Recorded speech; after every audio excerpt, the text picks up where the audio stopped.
Bueno, entonces, este es un libro que está interesante, ¿sí?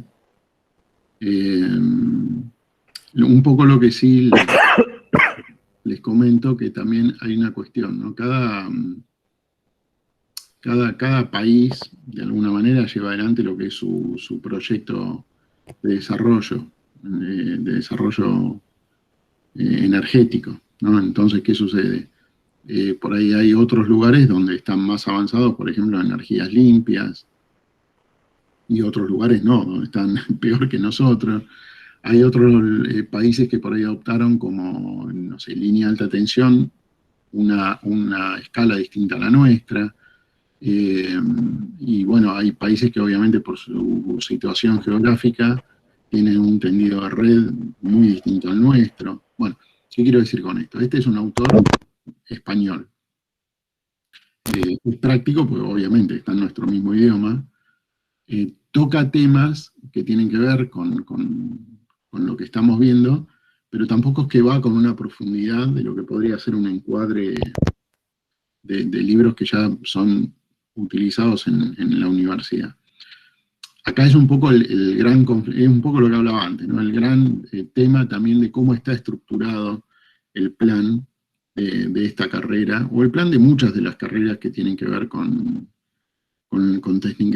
tecnicaturas, que hay componentes que son como parte necesaria. Por ejemplo, si hablamos de análisis matemático, hablamos de física, hablamos de geometría analítica también. Entonces, por ejemplo, diseñar un tendido eléctrico intervienen muchísimas variables. Nosotros como que vemos, pero como si fuera, no sé, una punta de un iceberg en lo que vemos. Y ni eso, porque hay muchísimas variables, depende del contexto del clima, el suelo, las temperaturas extremas, las condiciones del medio ambiente en lo que hace a la salinidad, a la humedad reinante, la altura a nivel del mar. Hay muchísimas cuestiones que tienen que ver con llevar adelante un proyecto. También cuál es el objetivo del proyecto en una red. Estamos construyendo algo digamos, para solventar una necesidad inmediata, o estamos construyendo algo para planificar a mediano o largo plazo en un crecimiento que estamos estimando. Bueno, estamos construyendo una red con elementos que lo van a componer en lo que hace los materiales de construcción, que van a tener una vida útil promedio de ¿cuánto? De 20 años, de 30 años, de 50 años, porque también el costo va de la mano de todas estas variables. ¿Con qué nos vamos a encontrar en el tendido? Digamos, las fallas geográficas o no, el tránsito, rutas, caminos, población, vía férrea, ríos, lagunas. Bueno, hay toda una serie de variables donde para llevar adelante un proyecto son muchísimas las alternativas. No me alcanzaría ni esta materia, ni, no sé, deberían ser mucho más largas en tiempo y en contenido para meter todas esas variables. Y aunque las metiéramos, hay que ver cómo llevarlas adelante en detalle. O sea, deberíamos ya también profundizar en análisis matemático, en física, para ver, por ejemplo, no sé, las líneas el tendido de las líneas. Yo estuve queriendo calcular una catenaria y es un dolor de cabeza. Era. Es un dolor de cabeza, pues, a ver, tenemos que arrancar. Yo también quiero buscar algún ejercicio que sea, no digo sencillo, pero o tengo que dejar de lado variables, porque si no, si tengo que meter todas las variables que hay en el medio, nos volvemos locos. Pero si querés, tocando ese tema de la catenaria, bueno, a ver, una de las condiciones primarias, lo primero y lo principal es el tiro. El tiro es la fuerza que van a tener que hacer las dos torres que van a sostener. El flechado, digamos.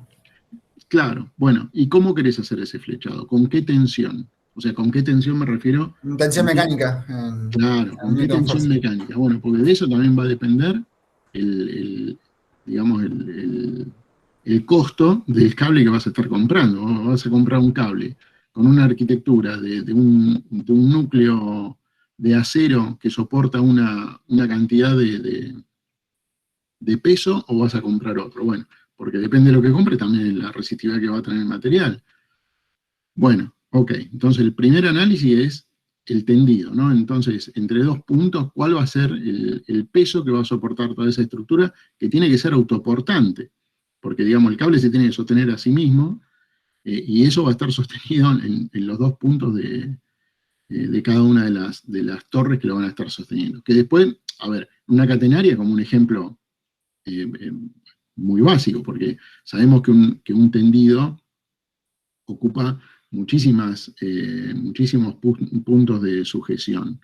Y no es lo mismo un punto de sujeción que, que simplemente lo sujeta porque, digamos, lo sostiene, y otro punto de sujeción donde aparte está reforzado para evitar ante algún problema donde se corte uno de los cables o lo que fuera, que no haya un efecto avalancha y que esa posición que está sosteniendo el cable también, eh, por la falta de peso o de contrapeso, se vea vencida. Entonces cada tantas torres hay torres que hacen de refuerzo para soportar todo ese problema si es que existiera. Bueno, sumado a eso, entonces, el tiro, que ya estamos hablando solamente de la variable mecánica, o sea, la variable de sujeción mecánica que sea resistiva el cable con su propio peso.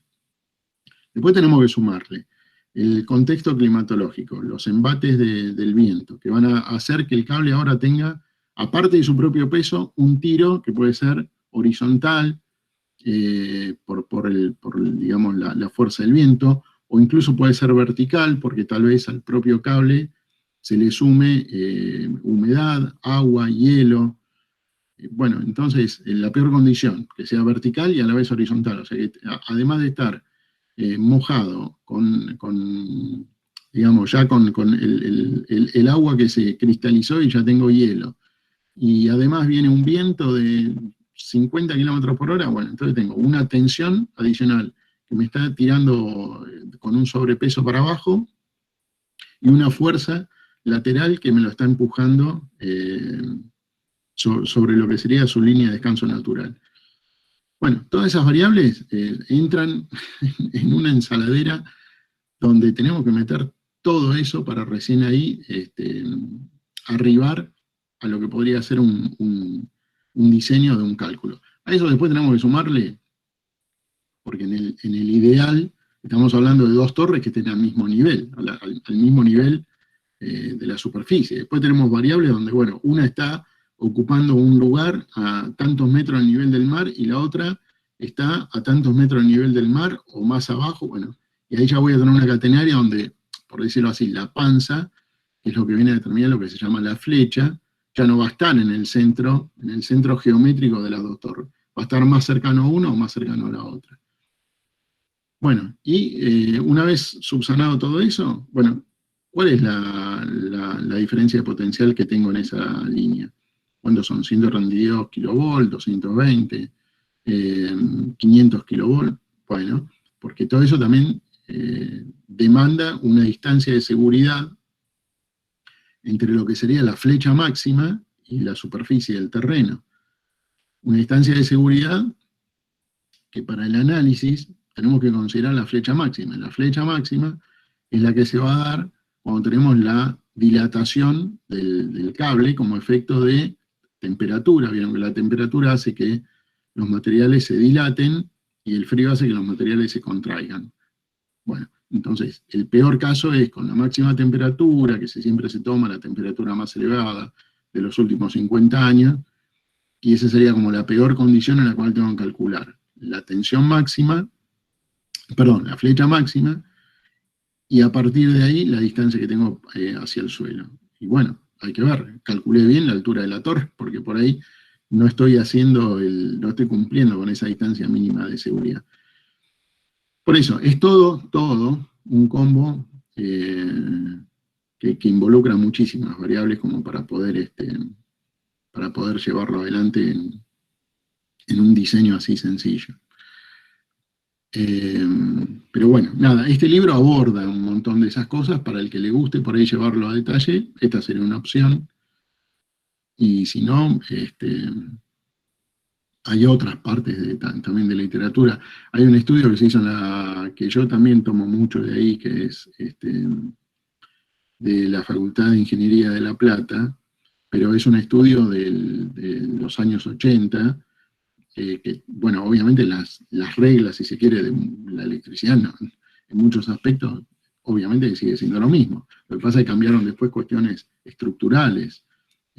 Con la privatización también hubo mucho de rediseño en todo el parque. Entonces,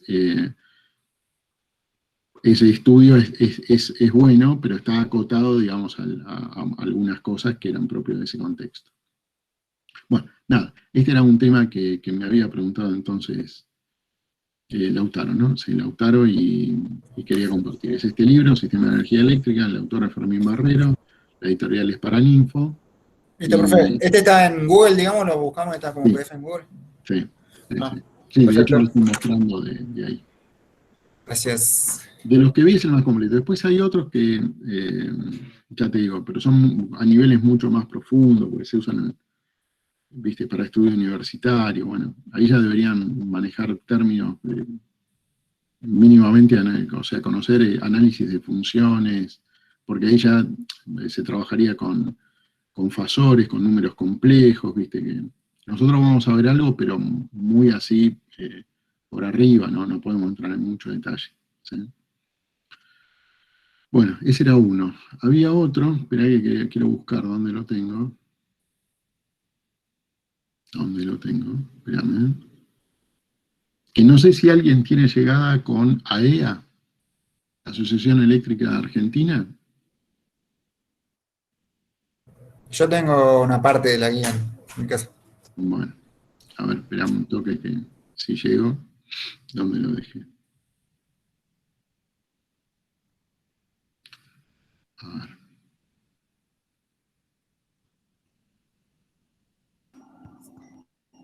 A ver si está acá. Yo tengo la guía completa, profe. Me la traducieron igual. A ver, espera, a ver si tenés esto.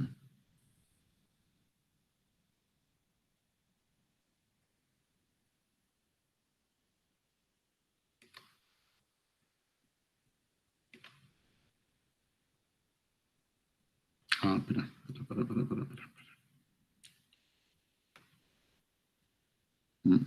Acá.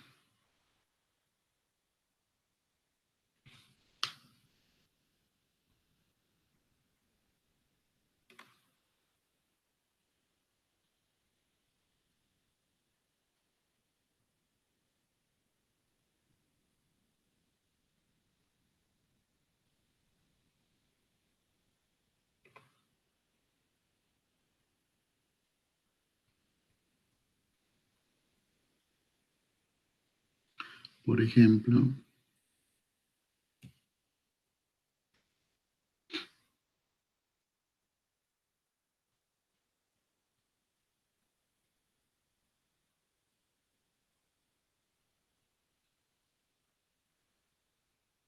Profe, yo tengo el reglamento de la EA entero.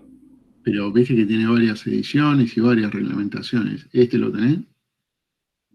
No sé, a mí me lo pasaron el profesor que tuve en el colegio el año pasado para hacer un trabajo práctico, así que supongo que sería el último. ¿Lo tenés en digital? Sí, Tincho? sí, es un PDF, tiene como 500 hojas. Ahora lo busco. Pero mirá que Sí. las publicaciones de AEA son bochas, no es una sola. No, ya sé, bueno, pero ahora me fijo si tiene alguna descripción de que sea de alguna parte, pero por ejemplo yo varias veces buscaba para hacer porque yo trabajo electricista, entonces, no sé, tenía que buscar cómo hacer una instalación o cuáles son las normas para hacer una cometida o dentro de una casa o en el interior, y ahí Sí, está todo, por lo menos lo encontré. sí, no, está claro, está claro. Lo que pasa es que yo les estoy mostrando las que tienen relación más con esta materia, ¿viste? Sí, después de reglamentaciones de baja tensión hay un montón que tiene AEA. Pero nada, yo por esta materia estaba buscando lo más apropiado, ¿viste? Este sería uno de los Sí, volúmenes y el otro que parece interesante por lo que vi, porque ¿qué pasa? A ella lo que hace es, te permite previsualizar, en la previsualización es como que te muestra el índice, ¿viste? Entonces con el ahí me fijé índice yo... yo que, perdón, dice que es la reglamentación para la ejecución de instalaciones eléctricas en inmuebles, así que sí, es de baja tensión. Claro, de baja tensión. Y viendo el índice, digo, estas dos publicaciones parecen interesantes, ¿viste? Pero bueno, nada.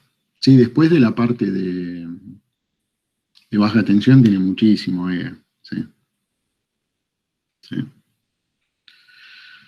Bueno, nada, esto es lo que, en lo que me había preguntado Lautaro, quería comentarle, ¿sí? Bueno, listo, terminado este tema, vamos al otro, el de la sección.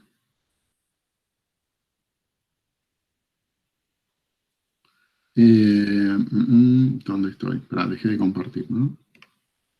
Sí.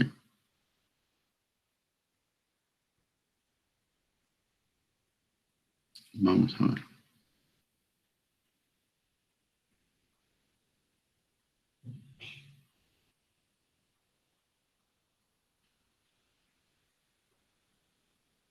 Se me empacó la máquina. Vamos.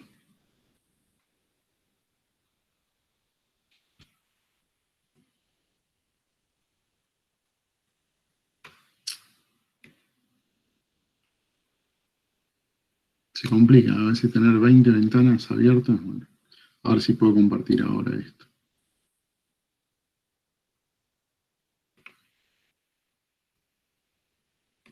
Bueno, primero que nada, a los efectos del cálculo que estábamos viendo, lo que importa es la sección real.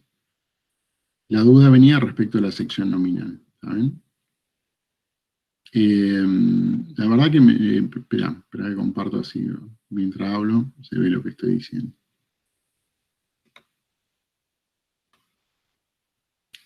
Está en línea, ¿no, Sebastián? Sí, estás.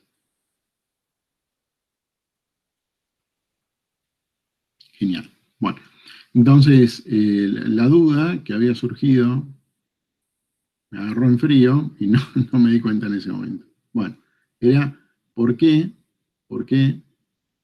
la sección nominal tenía este valor, siendo que el diámetro es 19,95 milímetros y según el cálculo, vamos a hacer así, a ver, ¿se ve la calculadora? ¿Sale? ¿No sale? Ah, no, no sale la calculadora. Espera un toque, espera un toque. Vamos a presentar de vuelta la pantalla entera. Ahora sí.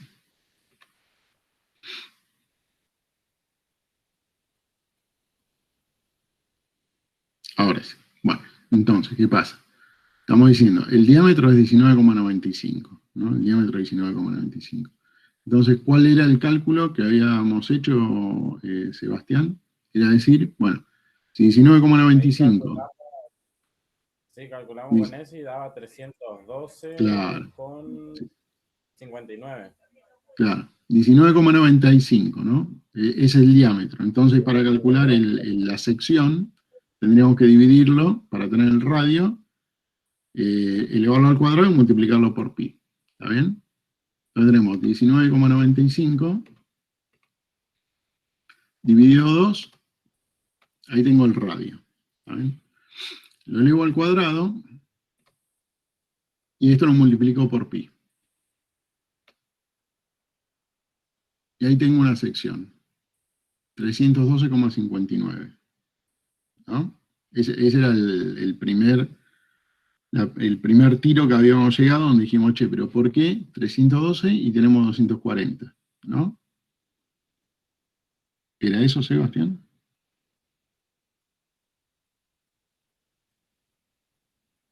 Hola.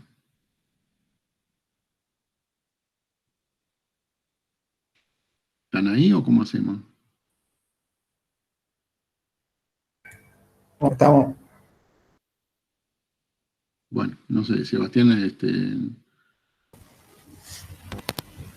Capaz que se le cortó internet. sí, bueno, Sí, sí, profe, ahí 312,59 me da. ok, bien, bueno, vamos entonces.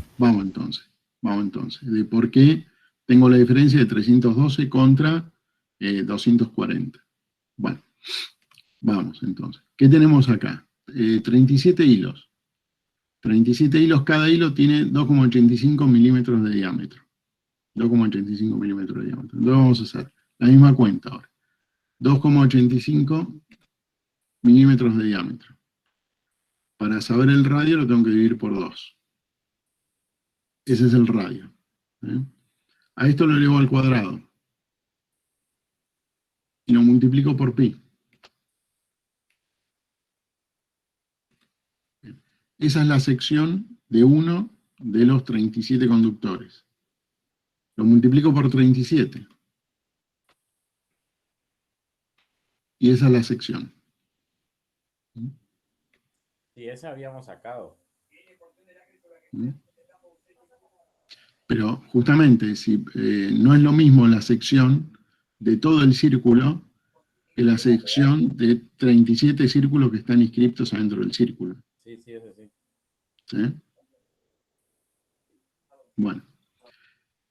Y lo otro que se refería, revisando entre la documentación y hojas técnicas, que muchas veces la sección nominal a lo que hace referencia es,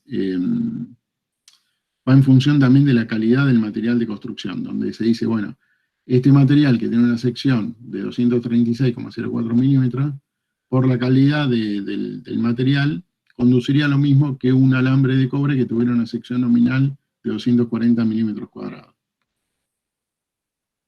¿Me explico? ¿Puede explicar de vuelta, profe, eso? Claro. En hojas técnicas a veces se cita la calidad del material y también se describe a qué equivaldría a una sección nominal de un alambre de cobre, según la calidad del material, para la conducción que va a tener. Entonces, en la hoja técnica se describe, bueno, la sección nominal es de 240 milímetros cuadrados. ¿Saben? Sería lo que el fabricante, según la calidad de construcción del material, puede hacer como una sección a semejanza de lo que fuera lo mismo si fuera una sección única de un alambre de cobre. Sería una sección equivalente que transporta esa corriente que nosotros calculamos. Una sección equivalente como si fuera un alambre de cobre. ¿Está bien? Eso ya se saca por tabla, entonces. No, es un dato que te puede dar el fabricante. Generalmente te va a decir, bueno, la sección nominal de este conductor es 240 milímetros cuadrados. Ok. Está bien. Ese sería el equivalente a lo que sería el equivalente, perdón, de estos 37 hilos respecto de un único hilo de cobre. ¿Sí? Que por las características constructivas, bueno, después vos podés ver que si haces la cuenta, digamos, por la sección de cada uno de los alambres, multiplicado por 37, bueno, tenemos esta pequeña diferencia. ¿Sí? Entonces, prácticamente en todos los conductores sería lo mismo, profe, ¿no? Bueno, en todos los conductores multipilares sí, pero después en este caso no. En este caso no. En el caño no. No. Pero en los multifilares sí sería. Ujú.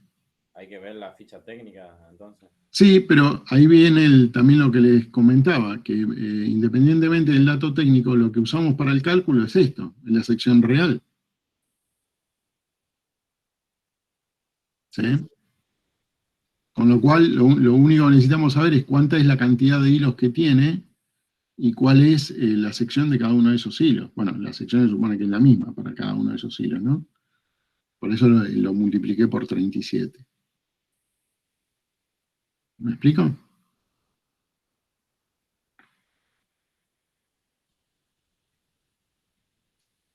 Sí, ahí queda entendido, profe. Uh-huh. Bien, Profe, yo tengo otra consulta. dale. cortita. En el ejercicio 3 hacen un cambio en la temperatura Sí, y en el viento también. claro. Al subir el viento, Esperá, me no te- daba que al subir el al viento, subir el ¿no? viento. La velocidad del viento, Sí, me hacía que la corriente aumentaba. ¿Y el claro. viento no actuaría como un refrigerante en cierta forma? ¿Y pero qué me estás diciendo? ¿Que la corriente aumenta o disminuye? La corriente aumenta. ¿Y eso sería bueno o sería malo? Es bueno, me parece. O sea, Porque Claro, yo aumentar tengo, porque es la está capacidad en de la carga, ¿eh? capacidad del cable, sí, lo interpreté mal. Claro. acá lo que estamos diciendo es, yo Interpreté tengo mal. un material conductor. Ese material conductor, si yo no lo analizo fuera de todas las condiciones de contexto, puedo decir, ¿cuánta energía puede pasar por esta sección?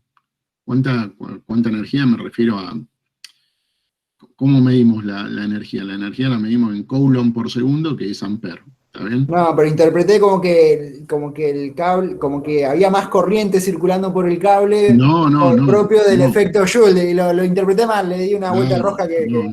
que Lo estaba de que, más.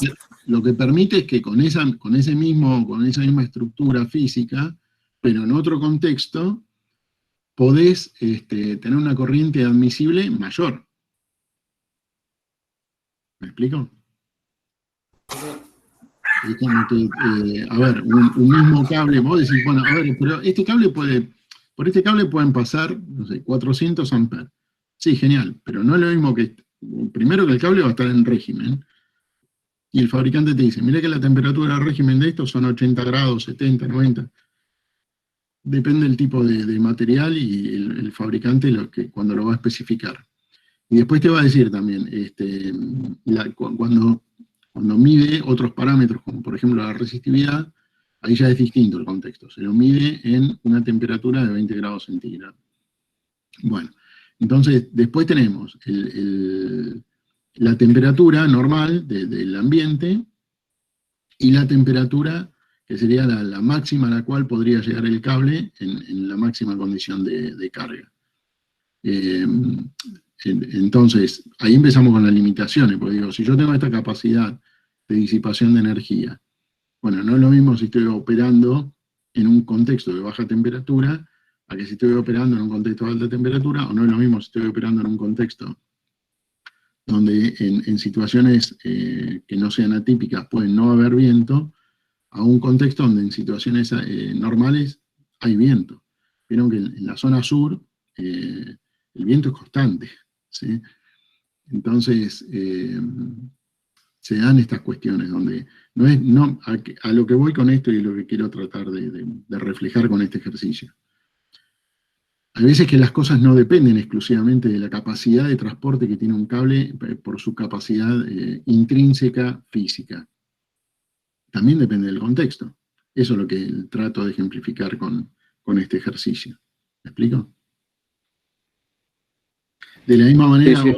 otro ejercicio que quiero hacer, que lo quería tener preparado para hoy, pero no llegué, es respecto, por ejemplo, a la misma condición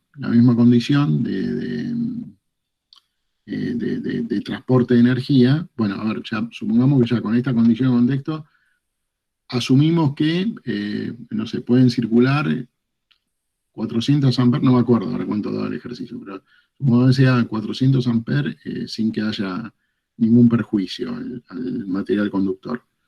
Bueno, ¿y cuál es el campo eléctrico que se va a producir por esa circulación de corriente? Porque también hay después otras limitaciones que tienen que ver con la cantidad de radiación electromagnética que se va a generar por el transporte de esa energía. Y bueno, no es lo mismo tener una línea de tendido en, digamos, en una zona donde ya tengo torres en altura y con un área de servidumbre en la superficie, a que tener eso mismo en un transporte, en un contexto urbano o suburbano. Entonces, bueno, por eso hay otras variables que también hay que considerar, como ser, por ejemplo, el- la emisión electromagnética en lo que hace al campo eléctrico y al campo magnético, va a estar generando. ¿Alguien iba a decir algo? Yo no sé si lo corté o qué pasó. No, se me vino ahora una pregunta. ¿Qué es malo que haya de repente mucha, no sé cómo lo dijo usted, emisión electromagnética, algo así? Sí. En una zona urbana, tal vez, ¿no? Sí, hay unos límites que están establecidos en cuanto a la cantidad máxima de emisión. La emisión se la mide en dos maneras. La primera es la parte, si querés, eléctrica, que son el campo eléctrico en kilovolt por metro, y después la medición también electromagnética, o sea, lo que hace más a la parte de magnetismo. ¿Eso no es el efecto capacitivo que lo llaman? No, pero el efecto capacitivo va en función de, por ejemplo, el estudio que quisimos, que yo lo nombré en algún momento, es respecto de la línea en sí, respecto del suelo, que eso nos da como un material como, que es lo que sucede en un capacitor. En un capacitor tenemos dos placas enfrentadas entre sí con un material aislante en el medio, un dieléctrico. Bueno, la línea de alta tensión, o de media tensión, o incluso hasta de baja tensión, pero obviamente ya hay en baja tensión es despreciable. Sí, que iban rotando las fases para ir anulándolo. Para ir neutralizando ese efecto a lo largo del tendido. Entonces se va haciendo la transposición de líneas.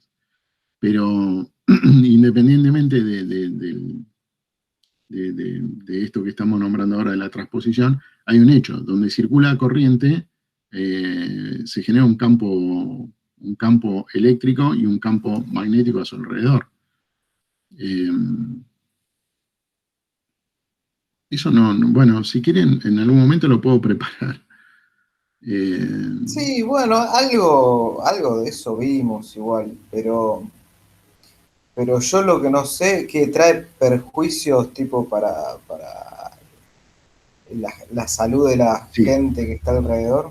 Sí, a ver, por eso. Hay un parámetro máximo de cantidad admisible de irradiación de este espectro, y Argentina, si querés, en muchos casos, no por esto, en otros parámetros también, y hay cosas que incluso no tienen que ver con la electricidad, en muchos casos adopta parámetros más seguros a veces que los parámetros que están determinados de manera internacional. Ponele, la Organización Mundial de la Salud. Claro, eso. Bueno, a ver, una cosa es lo que diga la ley. Y otra cosa es lo que sucede. Y otra cosa es lo que sucede, exactamente. Sí. ¿Sí? Acá explotan los transformadores, así que... Bueno, no sé, hay alguien que trabajaba en Edenor, no sé si era Lautaro, vos o ambos, no me acuerdo quién. Yo, profe. Bueno. Ahí estoy buscando porque yo sé que en el libro justo el que tengo de Edenor sé que tiene la parte de la emisión y voy a ver si encuentro los valores porque creo que lo tenía. Si no me equivoco eran 3 kilovolt por metro, el valor que adoptamos acá en Argentina. Ahora está el del Mundial y el de Argentina, pero no me acuerdo en qué parte del libro estaba ese tema. Bueno, entonces, una cosa es lo que diga la ley y otra cosa es lo que después realmente sucede. Y justamente, como una cosa es lo que dice la ley y otra cosa es lo que realmente sucede, hay estudios que se basan en algo que se llama inferencia. Inferencia es decir, che, yo no tengo la certeza de que esto sucede por esto, pero si conecto los hechos, algo entre esas dos cosas hay. ¿Me explico? Entonces, ¿qué quiero decir con esto? Hay estudios de la Universidad de La Plata donde en determinadas poblaciones se observan, por ejemplo, enfermedades que exceden a la media de la población, por decirlo de una manera. Yo no soy médico, ni conozco profundamente la medicina, pero supongamos, aunque sea feo hablar de una enfermedad como puede ser el cáncer, supongamos que la media poblacional te dice, mira, generalmente hay 3 casos de cáncer, qué sé yo, de un órgano blando, como puede ser el hígado, el riñón, el intestino. Bueno, suponete que hay 3 casos por cada 100.000 habitantes. Suponete, ¿no? Que en la media normal dice 3 casos cada 100.000 habitantes. Bueno, y hay poblaciones donde de repente te encontrás con 5 casos cada 100.000 habitantes, 6 casos cada 100.000 habitantes. Vos decís, che, pero ¿qué puede haber en esta población que haga que sea por fuera de la media? Bueno, entonces empiezan a hacer estudios de relevamiento, de investigación geográfica. Se estudian muchas cosas, estudian, no sé, si los hábitos alimenticios son los mismos, Claro, porque pueden ser muchos factores. Claro, el smog, la exacto. alimentación. Exacto, se estudian muchísimos factores. De hecho, por ejemplo, en las rutas que conectan al interior con Buenos Aires, que es el recorrido que hace la soja o cualquiera de las semillas que se usan para exportación, bueno, todos esos elementos están llenos de fungicidas, o sea, material justamente para matar a las, bueno, no me sale ahora la palabra, bueno, veneno, vamos a decirlo así sencillo, fungicida, veneno. Sí, para matar a todo el bicherío que se puede llegar a comer la Profe, cosecha. acá lo encontré. Dice, la Organización Mundial de la Salud dice que son 100 UT, que no sé qué era UT, para los campos magnéticos y 5 kilovolt por metro. Para. UT es microtesla. Bueno, Tesla es la unidad de medida del campo magnético.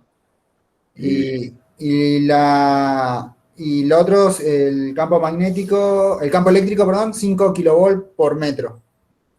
Barra metro. ¿Eso es lo que dice la OMS o lo que dice la Argentina? No, la OMS. Y la Argentina dice que son 25 Teslas, microtesla, perdón, y 3 kilovolt por metro. Bueno, pero en campo eléctrico entonces estaba bien, era 3 kilovolt por metro. 3 kilovolt por metro, sí.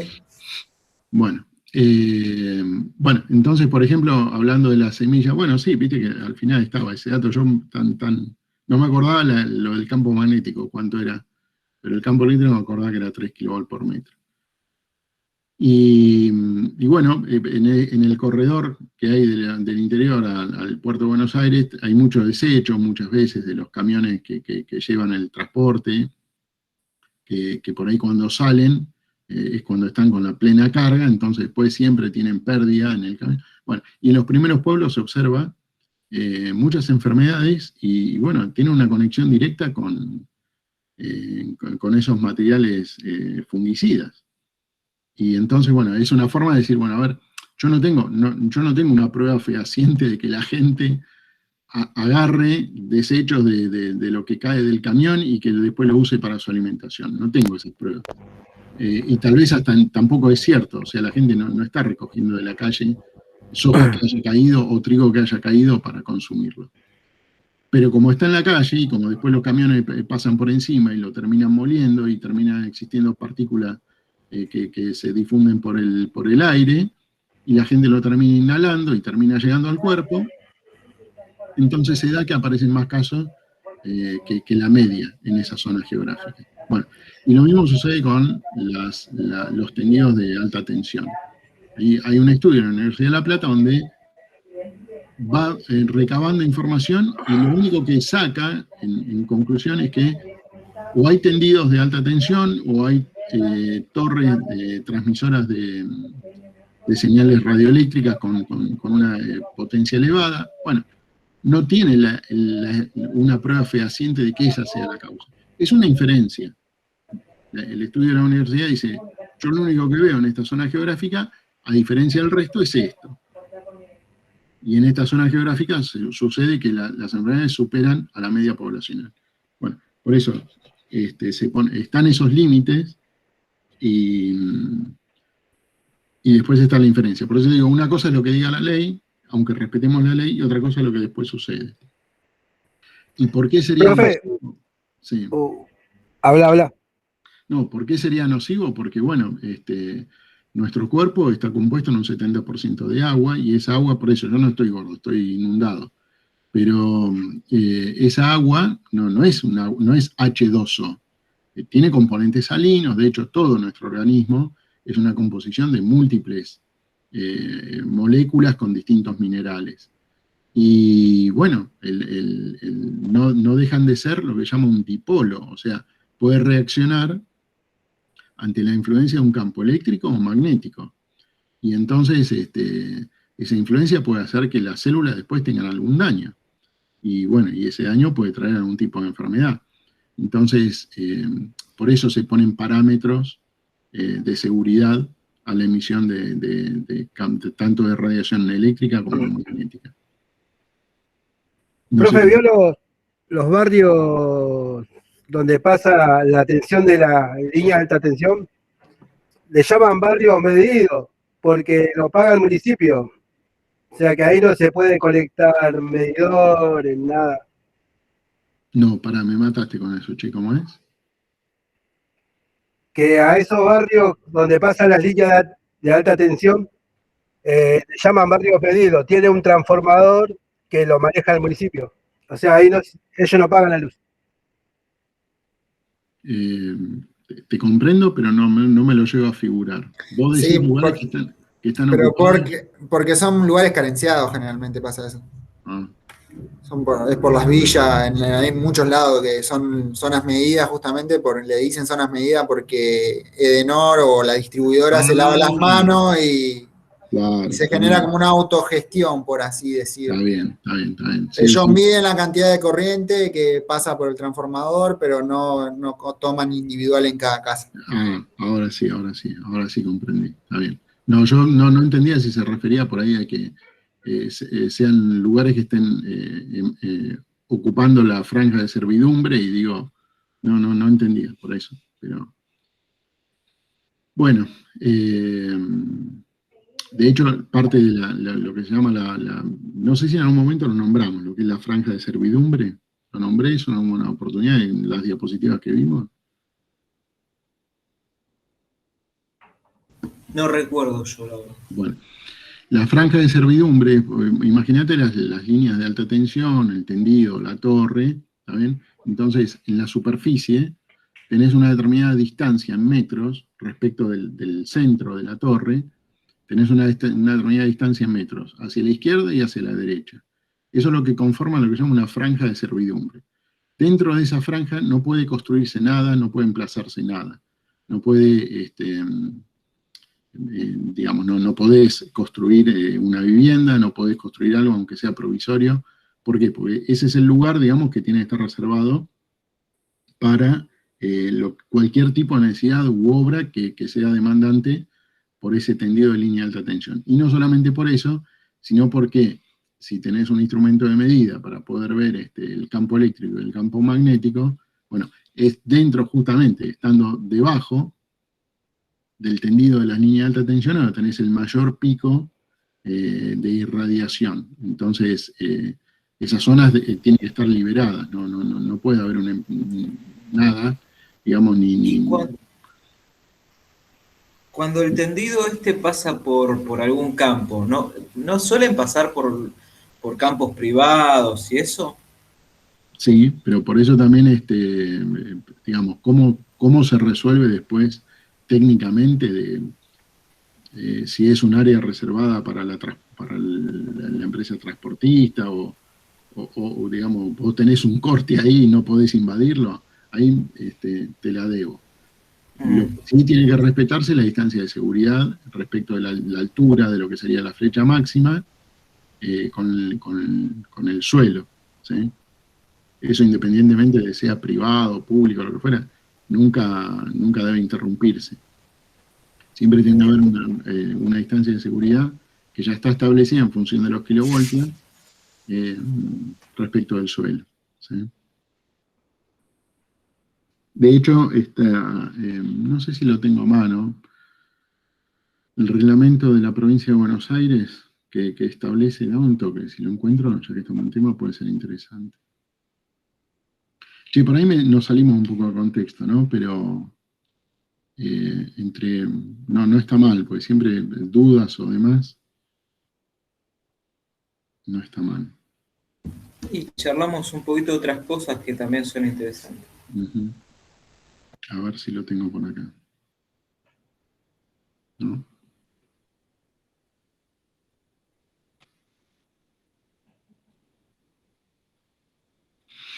A ver.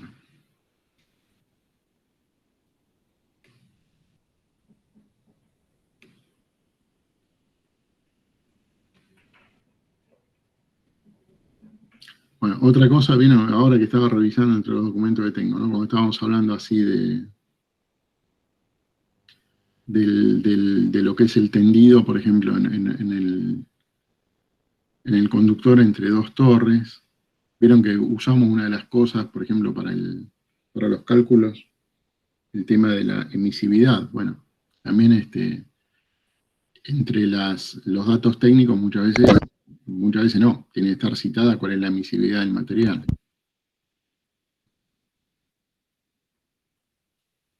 ¿Vieron los videos que yo dejé respecto al tendido de cable, por ejemplo?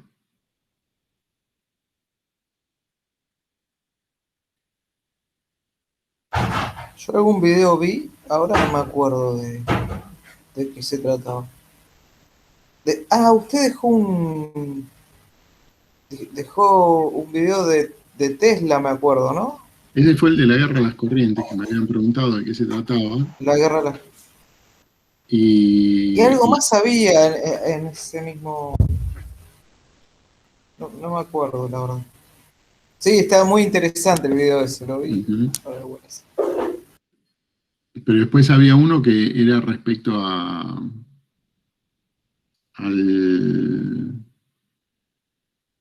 un tendido. Bueno, no era de acá, lamentablemente, pero no importa, la forma en la cual se hace es la misma. Cuando se hace el emplazamiento de las torres, después se le cuelgan como unas roldanas, se pasa un hilo de acero que termina sujetando los cables conductores, y después con la fuerza de un equipo que tira del otro lado, se empieza a hacer todo el tendido de lo que es lo que después va a ser la línea de alta tensión ya con el cable final. Y por último, después se termina de emplazar con toda la sujeción, con los aislantes, bueno, depende cómo esté armada el diseño, ¿no? A ver si está acá. Pero es interesante verlo porque, claro, uno a veces ve la línea de alta tensión, todo, sí, pero para construir eso hay toda una obra de ingeniería, ¿viste? Que tiene que vincular todo el esfuerzo digamos, tensionar el cable. Después también hay algo que se llama el flechado, que es decir, bueno, esto que estaban nombrando también recién Lautaro, ¿no?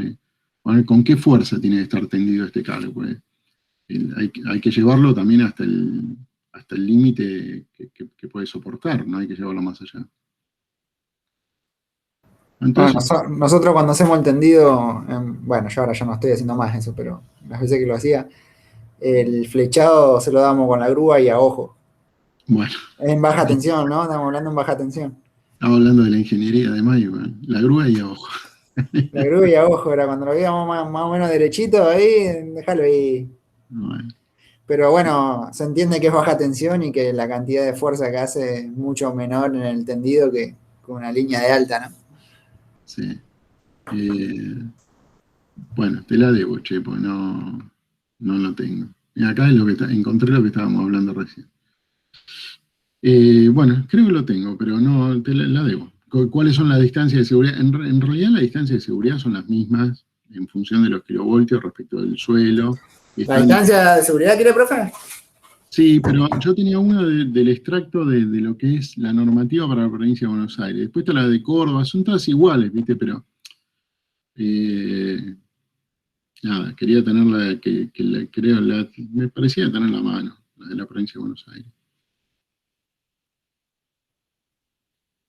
Pero en seguridad con el humano para evitar la descarga, digamos, o... No, la distancia al suelo del tendido en función de la tensión de la línea. Ah, de la altura de la torre, digamos. Claro. Ah.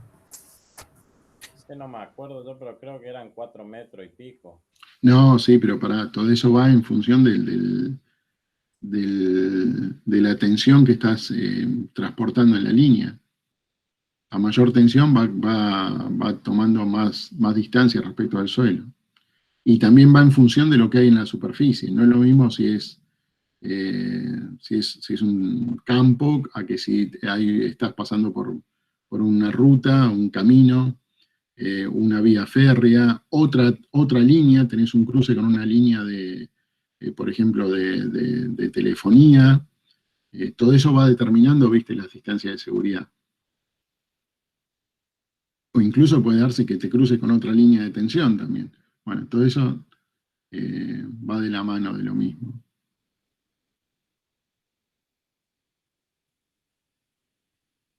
Bueno, no, te la debo, che, porque tengo infinidad de documentos y no sé, tengo que buscarlo bien.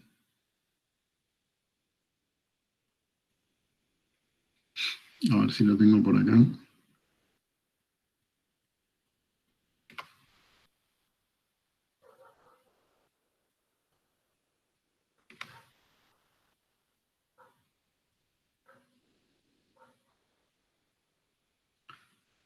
Ujú.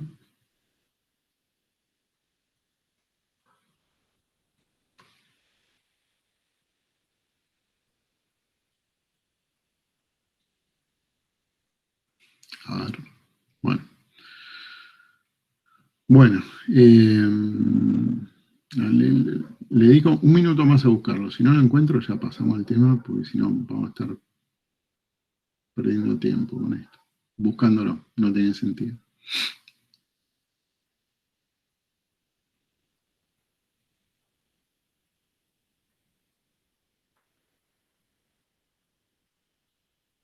A ver si es esto. Sí, lo encontré.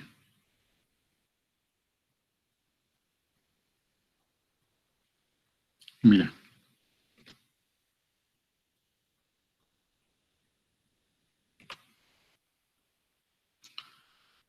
Sí, tengo que cambiar los lentes ya, ¿no? Cada vez que me miro el monitor tengo que tomar distancia. No hago foco.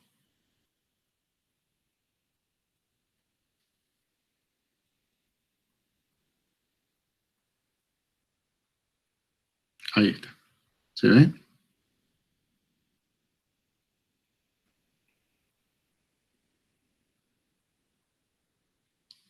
¿Alguien que me diga así, no? Sí, profe, se ve, se ve. Bien. Bueno. Distancias mínimas al terreno. Acá. Distancias mínimas al terreno. Página 10.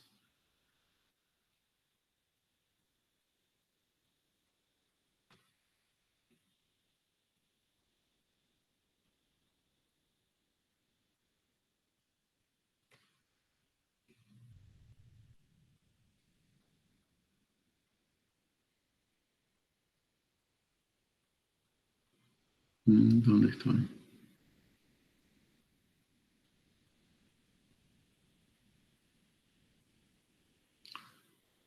Página 8, 9.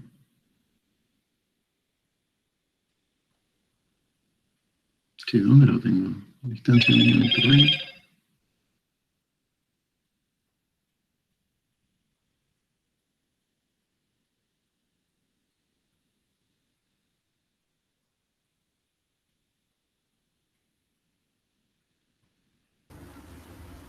¿Esa que pasó recién no era la 10, profe?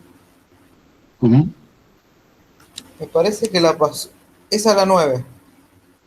Sí, Según pero lo- estaba buscando distancia mínima del terreno y ahora no. Está en el índice, como en la página 10, pero Pero no está evidentemente en no la está ahí. página. A ver, está en estado climático, distancia mínima del terreno, sección 3.2.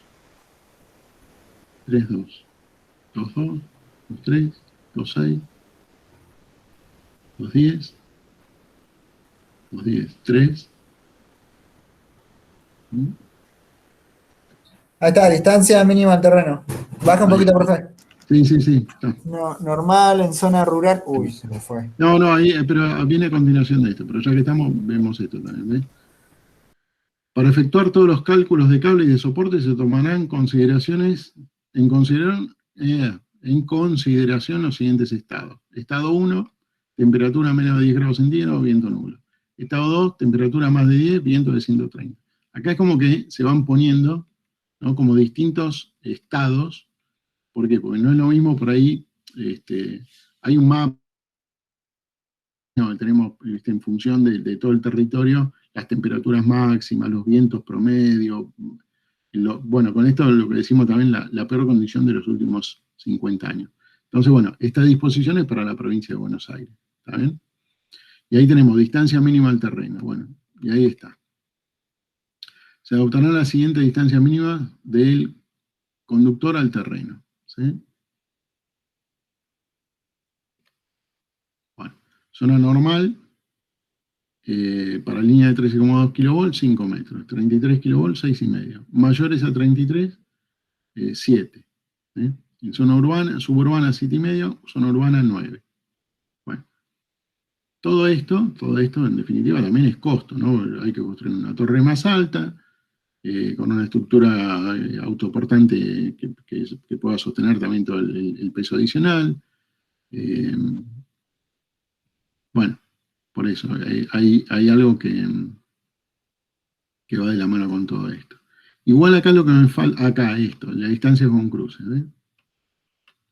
Distancia mínima con cruce, lo mismo, bueno, pero acá lo que estamos diciendo, cruces de rutas y caminos, ¿sí?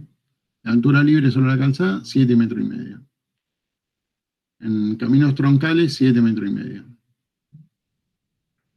Estas alturas serán las mínimas y siempre que las autoridades competentes nos dispongan una mayor. En las rutas no pavimentadas, deberá tenerse en cuenta la cota probable del futuro pavimento.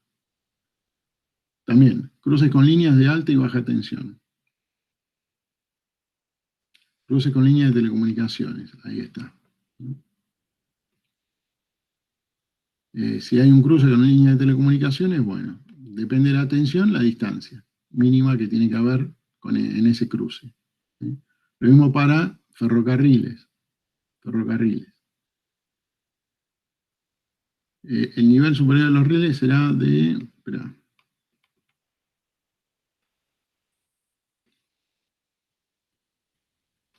Bueno. Ferrocarriles yo me parece, no me acuerdo ahora, si había una consideración también si tenía catenario o no el ferrocarril. Bueno, nada, a lo que voy. Esto es lo que hace a la normativa de la provincia de Buenos Aires. ¿Sí?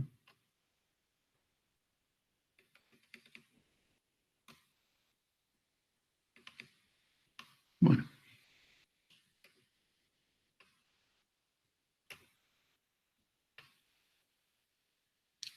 Bueno, nada, lo encontré, al final era esto. Pero ¿cuándo habías dicho? ¿Quién había dicho? ¿4 metros? ¿No? Sí, yo había dicho 4 metros, pero me quedé corto. Por eso, nada, es en función de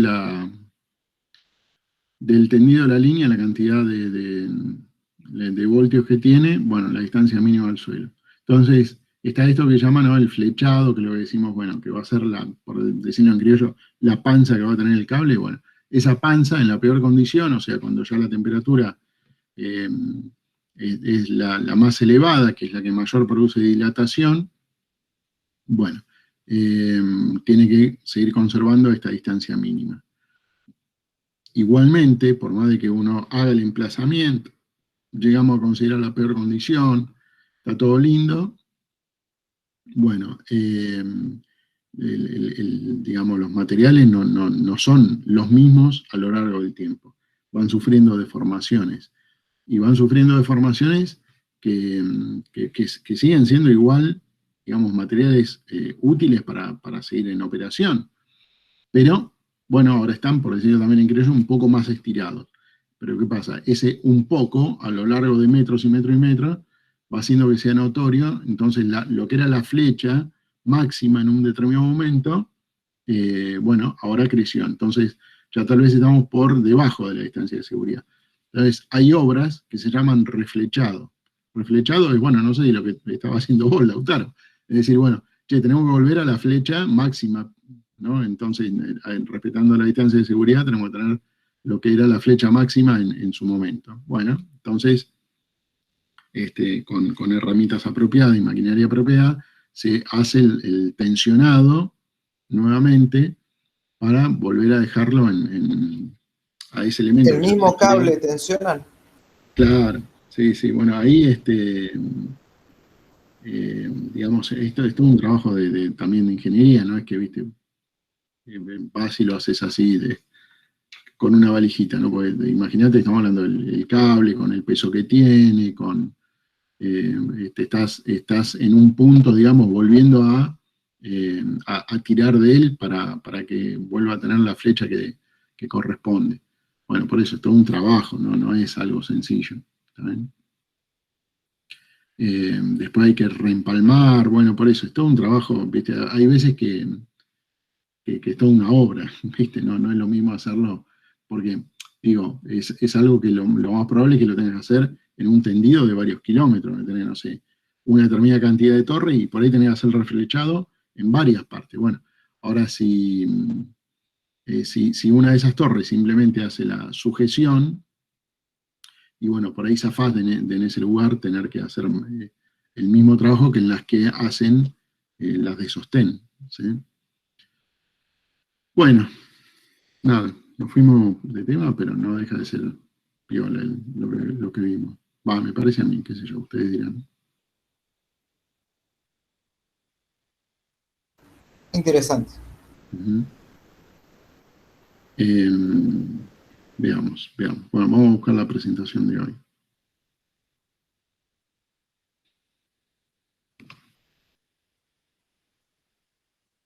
Bueno, como les decía, hay temas que por ahí son ¿cómo decir? Más interesantes, otros que no, pero están todos metidos dentro del mismo plan de proyecto, así que no me puedo alejar de lo que está estipulado en el plan. Entonces tenemos que hacer una barrida de todo esto. Hoy tenemos que hablar de algo que es costos de la energía y vamos a ver los aspectos así definitorios, de contexto, ¿no? No es que vamos a entrar en un detalle muy extenso. Y después voy a ver si podemos arrancar con algo de generadores y después igual empalmar con algunos, algún estudio, por ejemplo, de una condición de cortocircuito para ver cuáles son las corrientes que intervienen. Pero eso ya no creo que lo veamos hoy. Lo último, digo, lo del ejercicio de cortocircuito.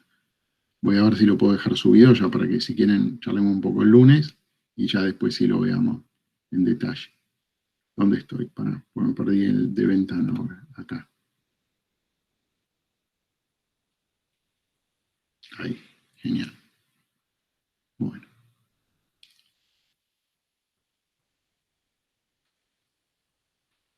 Y ahora tengo que, pero bueno, hay que estar cambiando de una ventana a otra, ¿eh? ¿Cómo hacen los otros profes? ¿También hacen así presentación en PowerPoint o cómo es? No, Va, el depende, profe. profesor Gema usa el pizarrón y el resto usan un PowerPoint por lo general. ¿El pizarrón que tiene una camarita apuntando al pizarrón? Sí, tiene una de esas cámaras con lente automático y todo eso y la pone ahí y bueno, se pone con el pizarrón. Está bien. Y son distintas estrategias, qué sé yo. Sí, igual eso es una inversión. Sí, es una inversión, pero bueno, nada, por eso digo, son distintas estrategias. Aparte medio tenés que tener armado como un estudio, no te digo un estudio de televisión, pero ¿viste? Buena iluminación para que ustedes lo vean bien, todo lo necesario, ¿no? Un micrófono también para que se escuche bien, un micrófono de calidad, digo, ¿no? Sí, ¿Dónde? usa uno tipo call center, creo.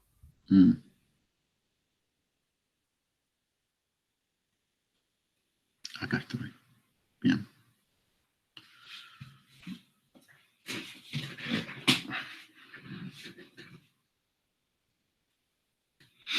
Bueno, a ver. Todo se resumiría, si quisieran, podemos arrancar y parar en una sola diapositiva diciendo costo de la energía y abajo un renglón que diga nada es gratis. Eso sería el gran resumen. Pero bueno, vamos a ver por qué decimos nada es gratis. Entonces, ¿dónde estoy con el mouse? Acá. Acá. Bueno.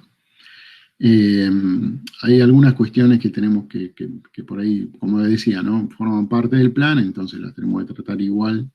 Y bueno, uno a veces ve las cosas desde un punto de vista macro y no está mal por ahí considerar algunos aspectos que son relevantes vistos desde la sociedad.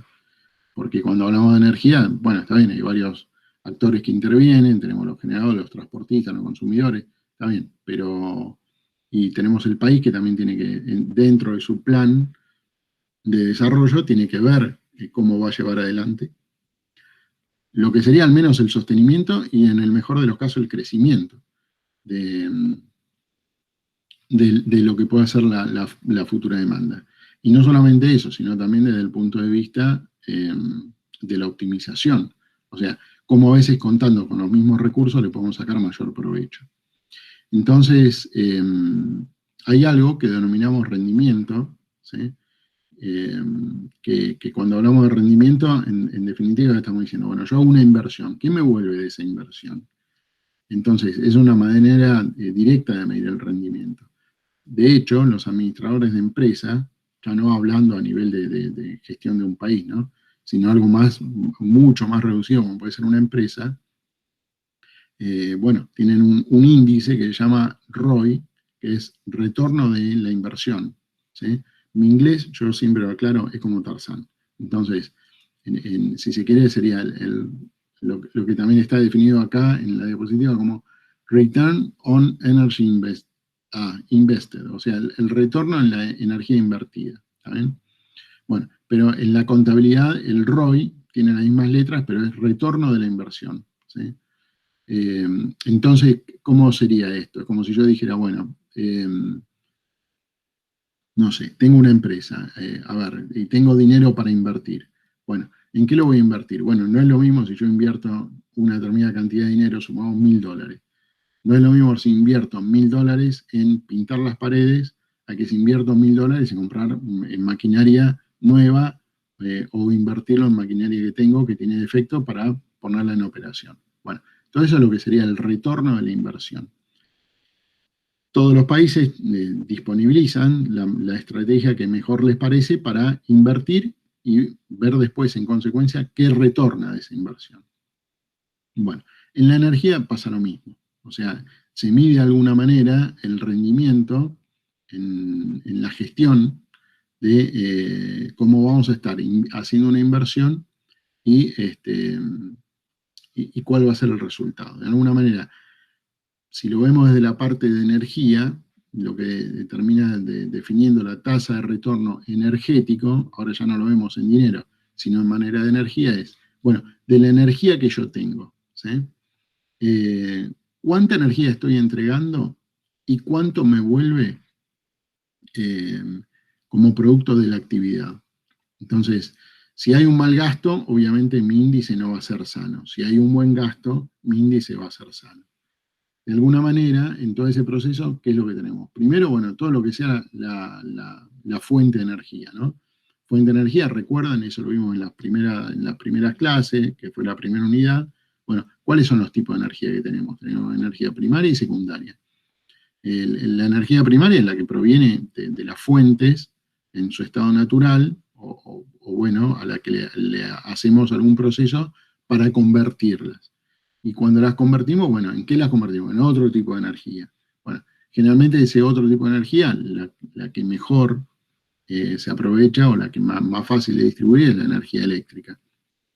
Genial. Bueno, ahora, en todo ese camino, toda la energía que tengo, una vez convertida, ¿sigue manteniéndose el mismo nivel? No, no, porque tenemos primero la inevitable cuestión de que la energía se transforma, pero una parte se va en calor. No podemos transformar la energía al 100%. Si el día que lo logremos, chau, se acabaron todos los problemas. No todos, pero gran parte de los problemas. Una buena parte se va en calor. De hecho, yo les había comentado, no sé en cuál de todas las clases, que, por ejemplo, en el automóvil eléctrico, si tomamos la energía desperdiciada en calor en un automóvil térmico. ¿Cuál es el automóvil térmico? El que tiene un motor de combustión.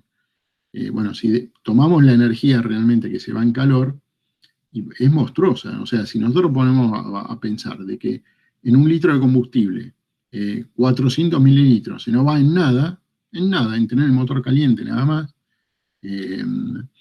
tenerlo caliente por sus propias deficiencias, porque no convierte la energía al 100%, bueno, uno ya está acostumbrado, porque ya forma parte de nuestra vida, decir, bueno, sé que este litro de combustible me rinde tantos kilómetros, ya está, lo tomamos como algo habitual.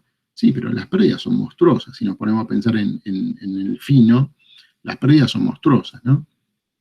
Tampoco le podemos pedir a un motor de combustión que rinda más de lo que rinde, porque ese fue justamente el trabajo de todos los ingenieros a lo largo de todo el tiempo. Los primeros motores de combustión tenían un rendimiento muchísimo más bajo, y lo que quiere decir tenían un desperdicio muchísimo más alto de la energía. Bueno, hoy ya se ha llegado a una optimización de todo eso. ¿Una optimización plena? No. Bueno, siempre queda para optimizar, pero también va en costo-beneficio, ¿no? Si yo quisiera tener, por ejemplo, un turboalimentador que como parte de la reutilización del escape pueda mover una turbina que haga entrar más aire y entonces voy a tener una mejor combustión aprovechando con más rendimiento el combustible. Bueno, es una solución, sí, pero no todos los motores tienen un turbocompresor, y porque también es una parte tecnológica importante, y si lo quisieran tener, bueno, hay que pagarlo. Entonces los motores que tienen un turbocompresor son más caros. Bueno, ¿qué quiero decir con esto? Llevando ahora al nivel de la energía, sucede exactamente lo mismo. Nosotros tenemos un parque determinado de recursos al cual le echamos mano, en base a las riquezas naturales que tiene nuestro país. Ok, cuando convertimos la energía, ¿con qué nivel de eficiencia la estamos convirtiendo? Y cuando la usamos, ¿con qué nivel de eficiencia la estamos usando? Bueno, todos estos son los aspectos que tiene, que involucra, digamos, esta variable de retorno energético de proyectos energéticos.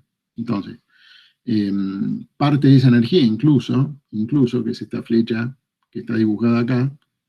¿Por qué está dibujada ahí? Porque, supongamos, para algo tan sencillo como la extracción del petróleo. Bueno, para la extracción del petróleo yo tengo que tener bombas que continuamente estén haciendo el trabajo de recuperar de las napas más bajas de la superficie el petróleo. Bien. Y esas bombas no trabajan gratis. De alguna manera tengo que estar manteniéndolas en funcionamiento. Bueno, y para mantener en funcionamiento también están consumiendo energía. Entonces, ¿qué quiero decir con esto? Que muchas veces la propia generación de energía demanda energía. ¿También? No es solamente quedarme en lo que pude haber convertido si lo hice de manera eficiente o no, lo que pude haber consumido si lo hice de manera eficiente o no. Tengo un bache ya de primera mano, que es que la generación propia de la energía o la transformación propia de la energía ya también consume energía. Bueno, eso es a lo que se refiere esa flecha que vuelve hacia atrás. Dicho esto, sigamos.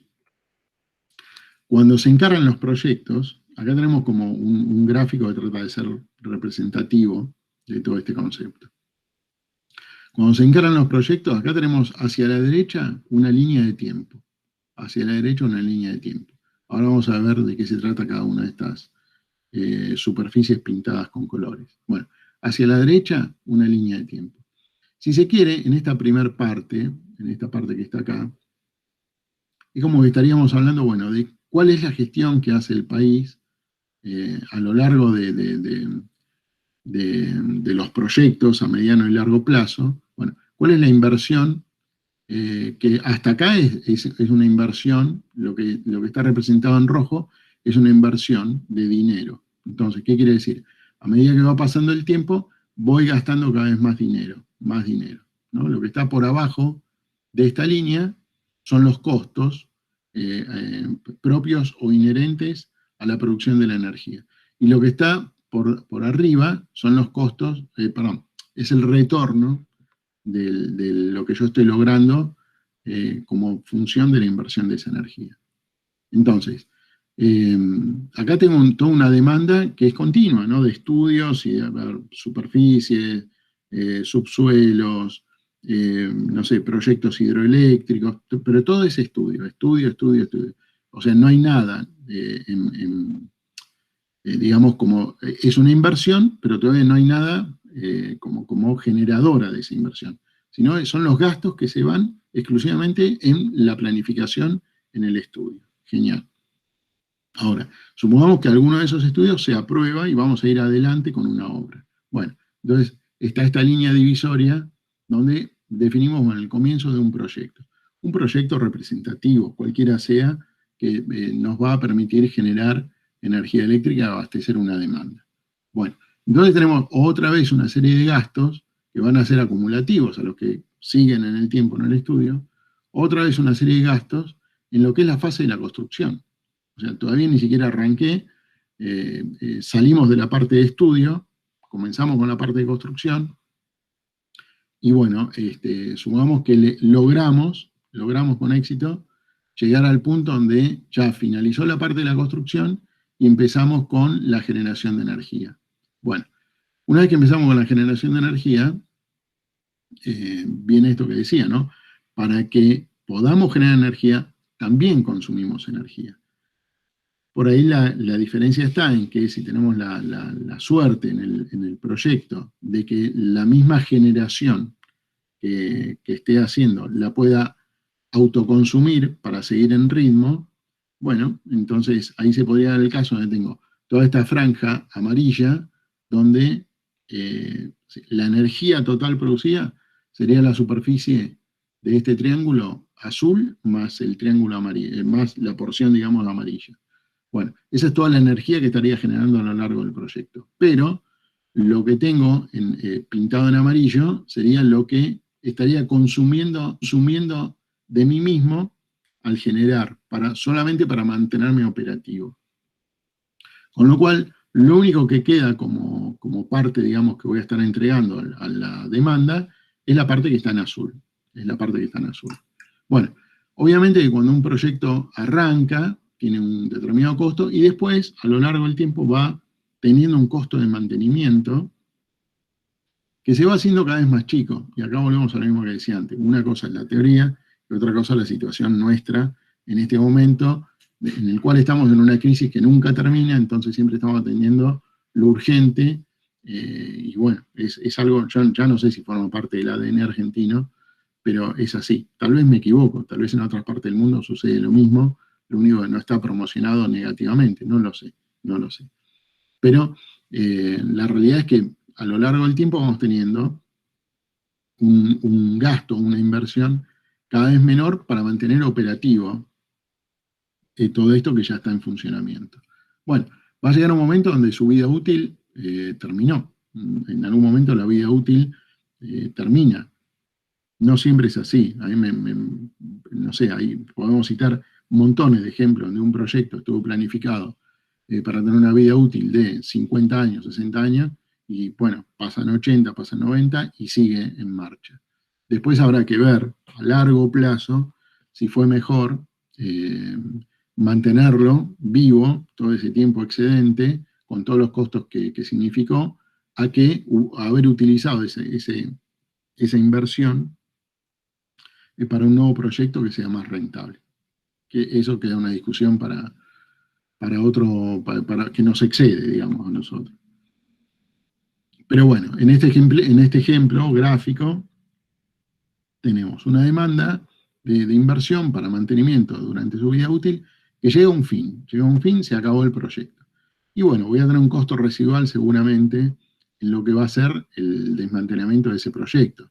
Lo que fuera, no sé, instalaciones, mantenimiento, el parque geográfico, lo que demande, digamos, desmantelar ese proyecto, sigue siendo una inversión. Por más que el proyecto se haya parado, para el Estado va a haber un costo adicional en lo que hace a todo el desmantelamiento. Y una vez que se produjo el desmantelamiento, listo, ahí se acabó el proyecto. Ahí ya llegamos a la parte final, donde ya está, ya no hay más inversión directa o indirecta que afecte a este proyecto. Bueno, ¿cuál es la idea de todo esto? ¿Cuál es la idea? Que el triángulo en este color azul tenga una superficie, vamos a determinar así, una superficie que sea mayor a la suma de las superficies de los triángulos que están abajo en color rojo. Porque si no, ¿qué es lo que hubiera pasado? Tuve como retorno mucho menos de todo lo que invertí. ¿Me explico? De hecho, muchas veces, no sé, si quieren vamos al ejemplo de Fukushima o vamos al ejemplo de Chernobyl, ¿qué es lo que sucede ahí? Que el proyecto se finaliza por una cuestión que es ajena a lo que era la planificación de la vida útil, se finaliza, y peor, tengo una parte de lo que sería la parte de desmantelamiento, que es muchísimo más grande, obviamente, de lo que se pudo haber previsto, por lo que fuera, porque tuve que inutilizar esa zona, porque tuve gastos directos o indirectos como consecuencia de los efectos en la salud sobre la población. Bueno, muchas veces cuando se nos va de la mano lo que creemos tener como controlado, tenemos esa problemática. Si no es así, bueno, lo ideal en un proyecto sano sería que digamos, el retorno que he tenido por todas esas inversiones, descontando lo que me autoconsumí para seguir adelante, bueno, el retorno que tuve excede a lo que haya sido la inversión. Ese es el plan, digamos, de un proyecto sano, en el cual estamos buscando un alto retorno de la inversión. ¿Sí? ¿Venimos bien o es muy volado esto? No, venimos Bien, bárbaro. bien, profe. Se entiende todo, no lo quería interrumpir nomás. Interesante la mirada esa sobre Chernobyl. Se me ocurre que pasa, solamente podría pasar también, o sea, en el caso de energía nuclear o en el caso de una presa que de repente pueda ocasionar problemas ecológicos también, ¿no? Tal cual, tal cual. Tal cual, porque aparte de ahí, bueno, obviamente, que a lo mismo que pudo haber pasado con un accidente nuclear, chau, se acabó la vida útil de esa represa. Una vez que tuviste una fractura, tuviste el problema de, bueno, chau, la no contención de la masa de agua, con todo lo que eso conlleva, los daños a la población, la inundación de las zonas aledañas. Bueno, no vas a levantar una represa en 24 horas nuevamente. Es como que ya murió el proyecto y encima tenés los costos de la fatalidad de la muerte de ese proyecto. Digamos, no vas a dejar ese lugar así como quedó. Hay casos que tuvieron que mudar la ciudad también, porque se hace una ciudad alrededor de la represa y capaz que la tienen que tirar a la represa. Creo que en Federación había pasado, acá en Entre Ríos, y tuvieron que mudar la ciudad. Eso debe ser un gasto impresionante.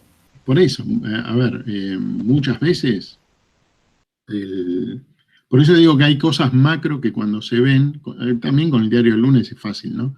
Pero digo, hay muchas macro que cuando se ven, decís, che, mirá, la verdad el país hizo un esfuerzo enorme en inversión para ir adelante con este proyecto y no hemos obtenido nada.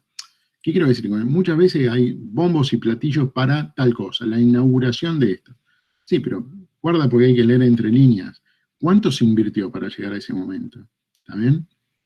Sin ir más lejos, el caso más representativo, que fue, digamos, emblemático durante años, el caso de Yacyretá, ¿no? Era un proyecto que estaba destinado a ser una gran solución, porque energía hidroeléctrica y bueno, podíamos dar un salto en la capacidad productiva del país, incorporando esa generación, esa fuente de generación. Sí, pero después se demoró y conflictos con los países con los cuales llevamos adelante el proyecto, y gobiernos militares acá y gobiernos militares allá, y estancamiento, y bueno, ni que hablar, coimas y demás, y bueno, hay cosas donde de repente ya vos habías hecho una inversión en determinadas cosas que conformaban lo que iba a ser la estructura del proyecto, y esas cosas también caducan, si no se emplazan en el momento adecuado, si están a la intemperie, si reciben los embates de la naturaleza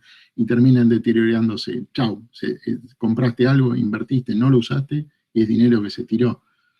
Y sí, todo eso haría como que esta curva de acá, ¿no? En vez de ser sana como es esto, bueno, termine teniendo una gran, ¿cómo decir? Una gran línea hacia abajo, a ver si la puedo dibujar, ¿no? Como hubiéramos hecho un gran gasto en la construcción, y después también un gasto en su vida útil durante el mantenimiento, y bueno, yo no sé si ya después la superficie esta se equipara con esta, ¿no?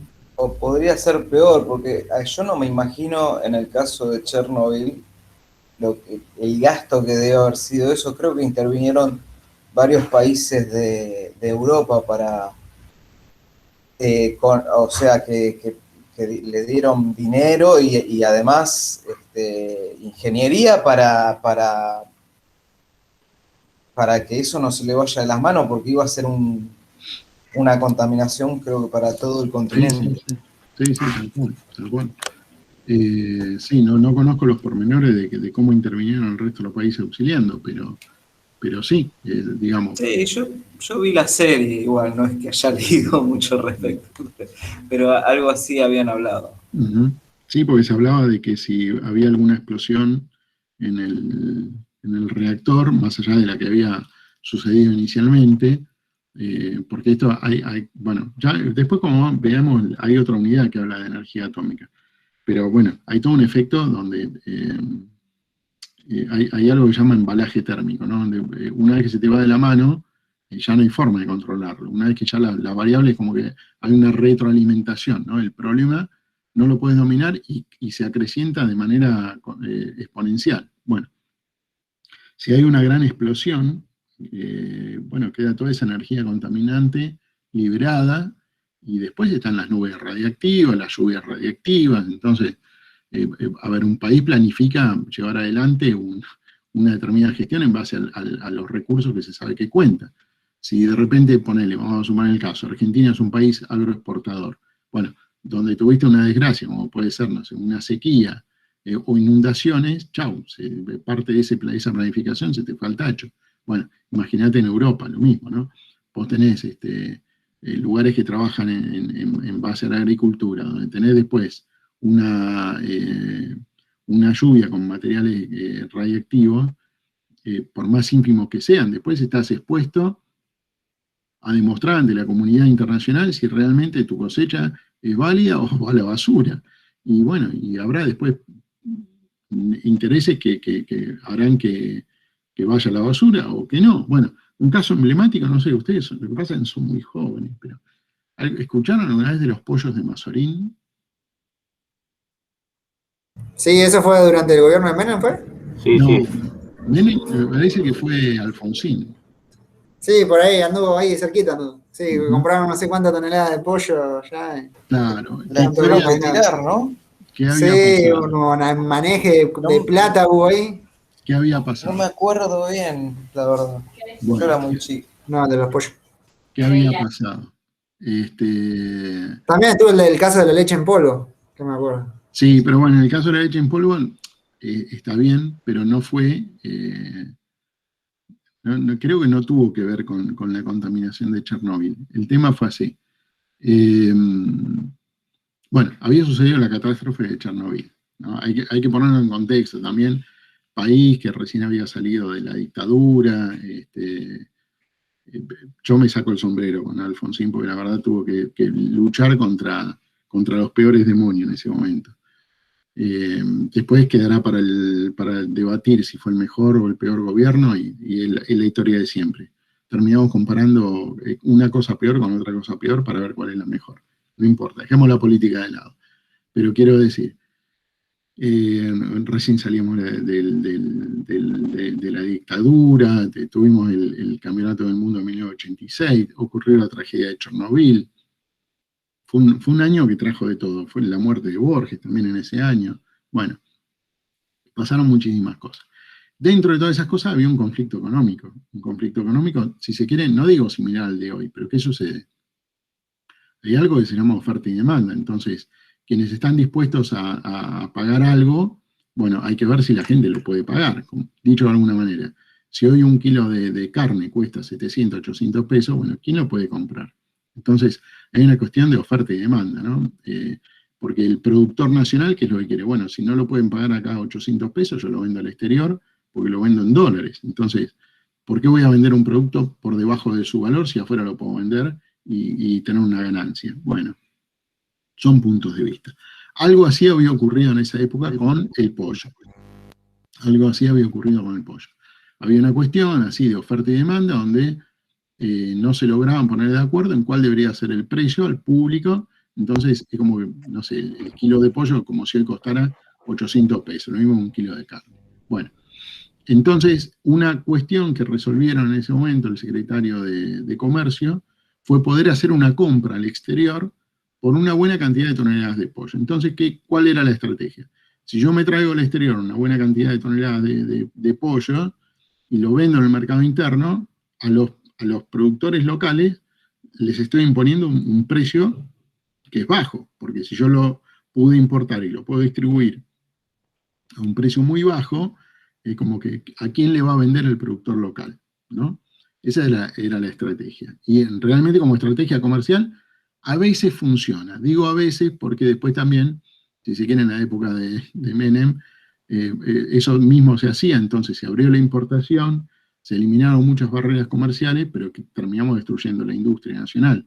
Entonces, no vamos a entrar en política porque sería para otra charla y sería muy extensa, pero ¿qué había sucedido en ese momento? Claro, ¿cómo se consiguieron pollos a nivel internacional que sean tan baratos? Pues ya el hecho de trasladarlo ya tiene un costo en el flete, porque aparte es un flete con un frigorífico, pues tenés que traer algo a temperatura cero. Claro, porque eran pollos que en definitiva estaban sospechados, tenían un precio muy bajo, porque estaban sospechados de que habían estado cercanos a lugares que habían sido alcanzados por lluvias radiactivas como consecuencia de la explosión de Chernobyl. Bueno, cuando se trajeron, cuando se importaron a Argentina, hubo personas que dijeron, che, guarda, porque esto si llega a la población tenemos un problema, porque si están sospechados de tener algún material contaminante en su interior radiactivo. Bueno, entonces se abrió una causa judicial. Claro, imagínate, cuando se abre una causa judicial, esos pollos que ya tenían un tiempo de congelamiento, más el transporte, más el depósito local, más la causa judicial, por más que la causa judicial hubiera terminado en una semana, chau, tiene un momento donde no puede estar eternamente congelado un pollo para salir a la venta. Para cuando salió la causa judicial ya los pollos estaban recontrapodridos, ya no importaba si estaban contaminados o no contaminados. Bueno, ese fue el caso emblemático.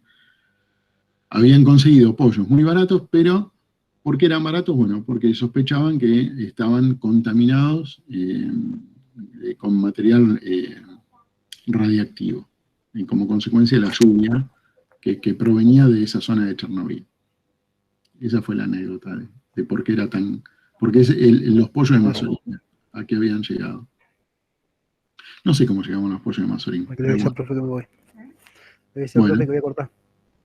Bueno. Che, ¿cómo estamos? ¿De qué hora es? Bueno, termino con esta presentación y ya hacemos un salto en el tiempo la semana que viene. Profe, sí. Me voy a retirar de la clase. Tengo un problema familiar. Disculpe. Bueno. Dale, atendelo. Que no sea nada, por Dios. Pero, sí, no, mala noticia. Bueno. Lamento. Pero, dale. Bueno. ¿Cuántos somos los que estamos? No estoy mirando la pantalla. Tengo la presentación.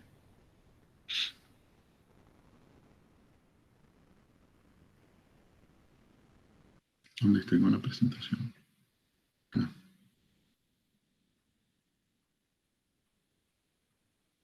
Acá. Bueno, sigamos. Así terminamos con esto.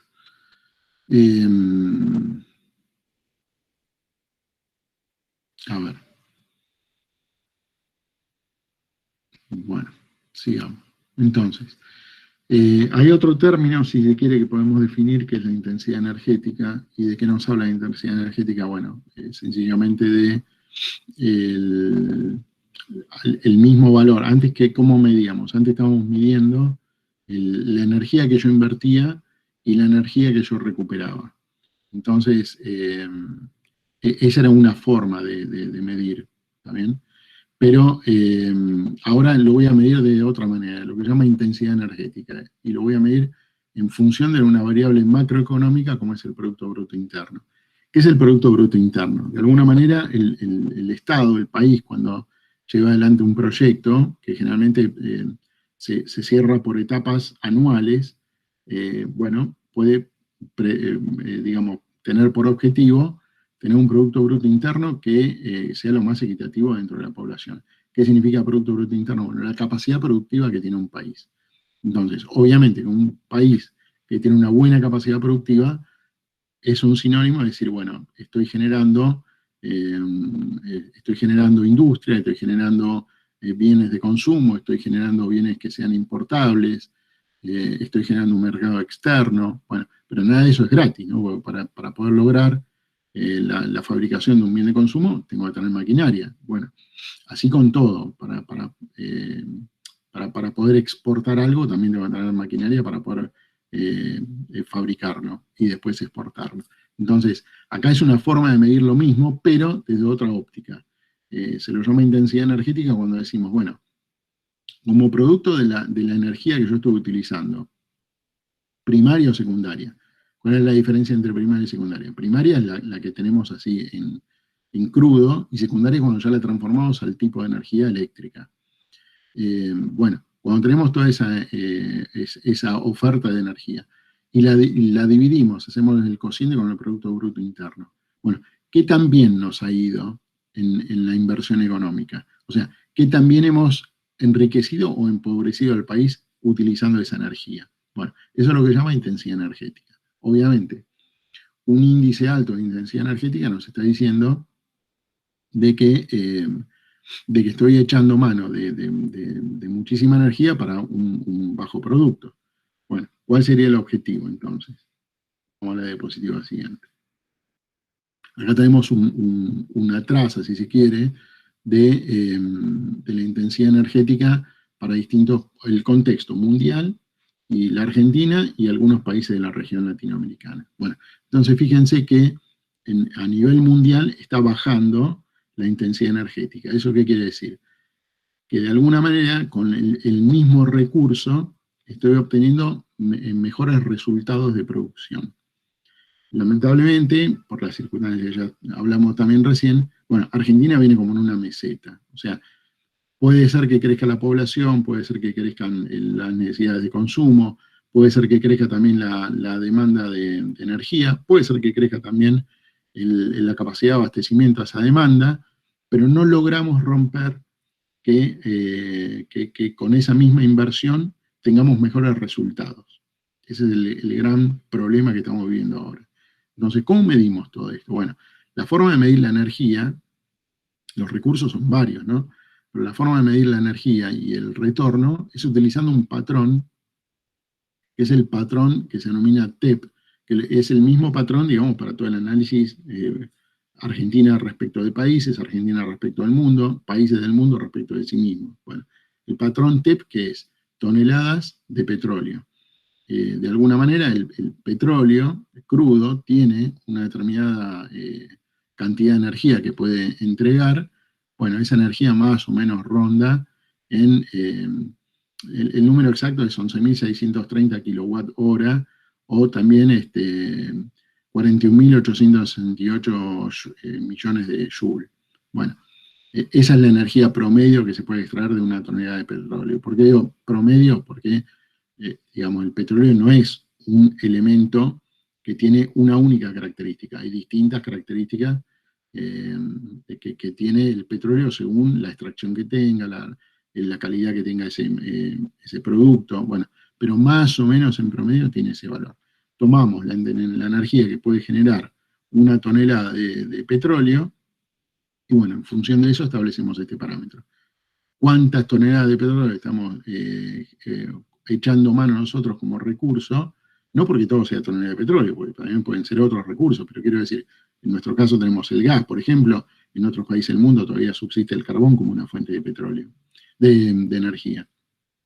Bueno, entonces, pero si hacemos una equivalencia con las toneladas de petróleo, bueno, hacemos el cociente, toneladas de petróleo haciendo el significado respecto de lo que sería la energía a la cual estamos echando mano, y cuál es el Producto Bruto Interno, y bueno, ese es el indicador de la intensidad energética. Nuestro país no viene haciendo un gran papel. Nuestro país es como que no logra romper un buen uso de la eficiencia en lo que es intensidad energética. Dios quiere a futuro que sí. Por ejemplo, todos estos planes que hay de echar mano a recursos de energía limpia van a favorecer a que eso suceda.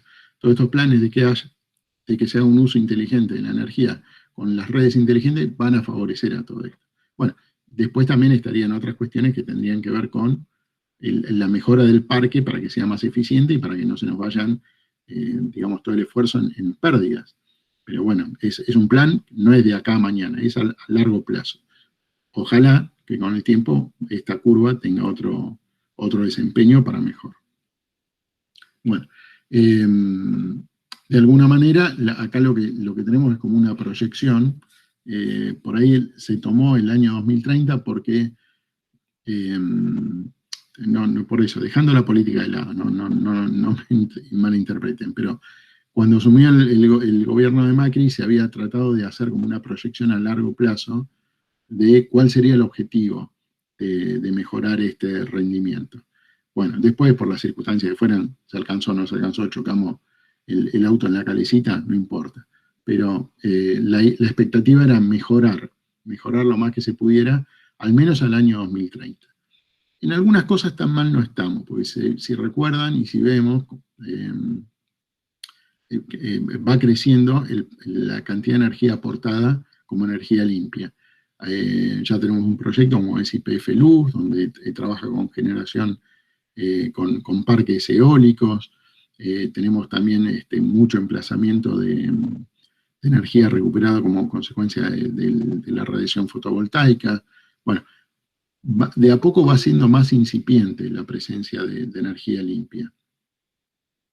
Y eso redunda directamente en un rendimiento mayor. Escuché una campanita, no sé si es por alguien que quiere entrar a la clase, perdón, me voy a fijar, sí. Ahí está. Bueno, ahí estamos.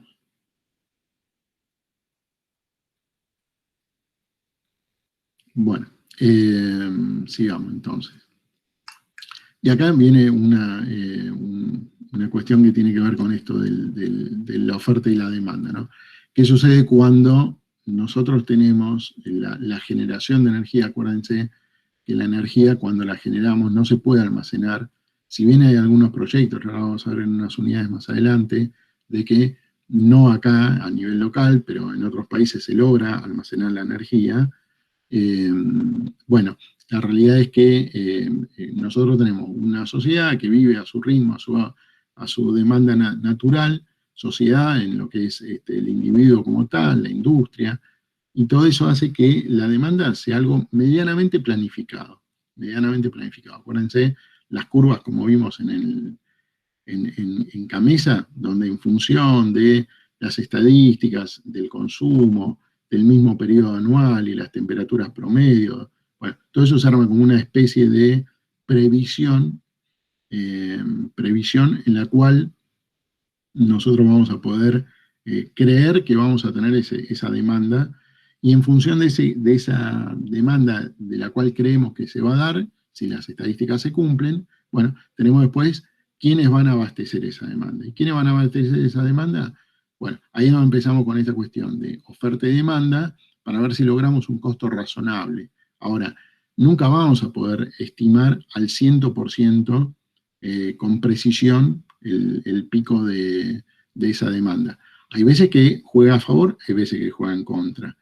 La vez pasada, creo que cuando vimos la página de Camesa, justo habíamos entrado en un día donde, según las estadísticas promedio, Camesa había previsto una demanda de energía y la realidad es que la demanda de energía era menor. En ese momento creo que había sido porque, seguramente por la temperatura promedio de la época del año que estábamos pasando, la demanda iba a ser la demanda planificada iba a ser una determinada, pero estábamos viviendo una temperatura que era muy buena, no digo un casi verano, pero una primavera, había temperaturas que eran muy buenas, y eso hacía que a la previsión la demanda era mucho menor. Bueno, eso es un caso benigno, pero así como ocurre eso, también existen casos contrarios, donde tal vez yo estoy planificando una determinada demanda y la realidad del momento hace que sea muy superior a eso. Bueno, entonces ahí entra algo que se llama el costo marginal de la generación. O sea, cuando estamos ahí en el límite, yo sé que tengo un determinado costo, pero voy a tener que echar mano de recursos y ese costo va a ser superior. Recuerden lo que decimos, ¿no? La energía, ya para generarse a sí misma, ya consume energía. Entonces, si yo tengo que abastecer una demanda y ese abastecimiento va a consumir también mayor energía, es mayor costo, es mayor costo. Y siendo mayor costo, bueno, ahí este límite entre la oferta y la demanda hace que se incremente. Después tenemos todo lo que ya sabemos respecto a las tarifas que se consensúan de manera pública y demás. Bueno, ¿en qué redunda todo esto si no se atiende de la manera correcta? Bueno, también podemos estar conformes con las tarifas que tenemos, pero a mediano o largo plazo vamos a tener un problema en el parque. Si no invierto en el mantenimiento del parque, en algún momento voy a tener un problema que va a demandar más inversión de la que espero recuperar. Por eso, hay cuestiones que son muy, muy finas de tener en cuenta. La realidad es que para sostener toda esa demanda, generalmente tenemos una estructura donde tenemos algo que se llama energía de base, que está generalmente soportada por aquellos generadores de energía que tienen menor costo. O sea, la idea es poder soportar todo lo que medianamente esté planificado con lo más barato. Eso sería lo ideal. Bueno, entonces ahí voy a tener energía generada por las centrales nucleares, bueno, las hidroeléctricas, la de ciclo combinado, turbina de vapor, todo lo que ya sabemos que nos da un determinado rendimiento más elevado.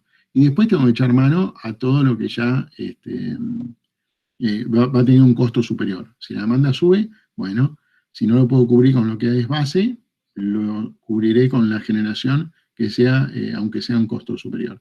Y después, bueno, ya si ya estoy en el límite porque excedí o tengo una carga máxima, bueno, tal vez tendrá que usar mano a importación de energía, si no queda otra.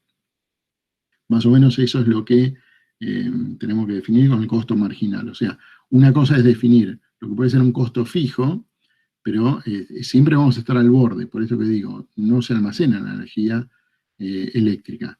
Entonces, siempre vamos a estar ahí al borde. Cuando no cubrimos el borde, bueno, ya estamos en un costo marginal, algo que no estaba previsto. Bueno, dicho de alguna manera esto, tenemos dos miradas, una que es de corto plazo. Profe, sí. Disculpe que lo corte, me retiro. Bueno, da igual, ya están terminando con esta. Después, si sube el video, lo termino sí. falta. Dale. Hasta luego. Sí, profe, yo también me tengo que retirar. Bueno, se me va la audiencia. Bueno, a los que se quedan termino con esta diapositiva, ¿está bien? A los que no, nos veremos la semana que viene. Entonces, en esta mirada de costo marginal tenemos dos puntos, uno que es de corto plazo y otro que es de largo plazo. En el de corto plazo vamos a estar hablando de aquellas cosas de las cuales ya estamos conviviendo con instalaciones que hoy están y de las cuales estamos echando mano para abastecer la demanda. O sea, de alguna manera lo que está y lo que está disponible. Y de largo plazo, bueno, es cómo vamos a manejar la inversión, para mejorar esa capacidad productiva o bueno, en alguna medida poder crecer para poder abastecer esa demanda prevista hacia futuro con los recursos que hoy no tenemos y que vamos a necesitar. Bueno, hasta aquí si quieren hacemos por hoy. No sé qué audiencia tengo ya, pues no estoy mirando la pantalla, ahora me paso a la pantalla de... Hola, profe.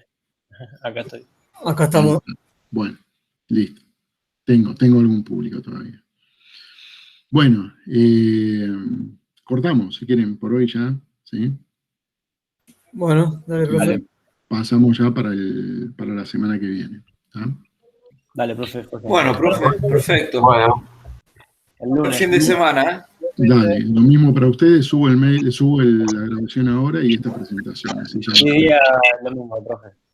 bueno, muchas gracias. A los que son padres también, que tengan un feliz día. Muchísimas gracias. Ah, feliz día, cierto. Gracias, igualmente. Buen fin de. Que sea con mucha felicidad. Nos vemos. Gracias igualmente. Chau, chau. Profe, los que está presentando ahora también lo va a subir al Classroom. Sí, sí, viste que siempre subo la grabación y la presentación. Ah, bueno. Genial. Nos vemos. Chau, chau. Nos vemos. Chau, chau. Buen fin de. Lo mismo. Chau, chau.